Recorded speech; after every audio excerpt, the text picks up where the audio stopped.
नमस्कार, मी पंजाब डक हवामान अभ्यासक मुक्काम पोस्ट गोगली धामणगाव तालुका शेलू जिल्हा परभणी.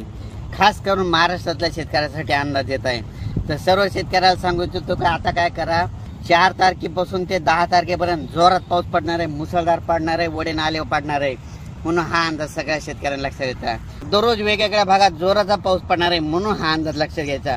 आणि योगायोगाने अंदाज सांगू इच्छितो की राज्यामध्ये काय झालं की ज्या वर्षी पुरेपूर पाऊस येतो त्या वर्षी नगर जिल्ह्याला जास्त पाऊस पडतो, बीड जिल्ह्याला जास्त पडतो, सोलापूर जिल्ह्याला जास्त पडतो, लातूर जिल्ह्याला पडतो, सातारा, सांगली, कोल्हापूर तिकडे जास्त पडतो, विदर्भात जास्त पडतो, पूर्व विदर्भात जास्त पडतो, मराठवाड्यात जास्त पडतो, उत्तर महाराष्ट्रात जास्त पडतो.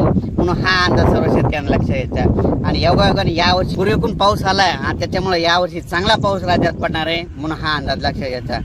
म्हणून सर्व परत सांगतो की राज्यामध्ये 4 जुलै ते 11 जुलैपर्यंत राज्यात चांगला पाऊस पडणार आहे. म्हणजे वडे नाले वाहणारा पाऊस असणार आहे. दररोज वेगवेगळ्या भागात पडन पण पाणीच पाणी होणार आहे. म्हणून हा अंदाज सर्व शेतकऱ्यांना लक्षात घ्यायचा. जोरदार पाऊस पडणार आहे, वडे नाले वाहणारा पाऊस पडणार आहे. ठिकठिकाणी छोटे छोटे तळे असतील तर त्याच्यामध्ये पाणी येणार आहे, म्हणून हा अंदाज लक्षात घ्यायचा. एकंदरीत परिस्थिती बघायची झाली तर राज्यामध्ये म्हणजे सध्या आता एकदम पाऊस एकदम बंद होणारच नाही, चालूच राहणार आहे. म्हणून हा अंदाज सर्व शेतकऱ्यांना लक्षात घ्यायचा.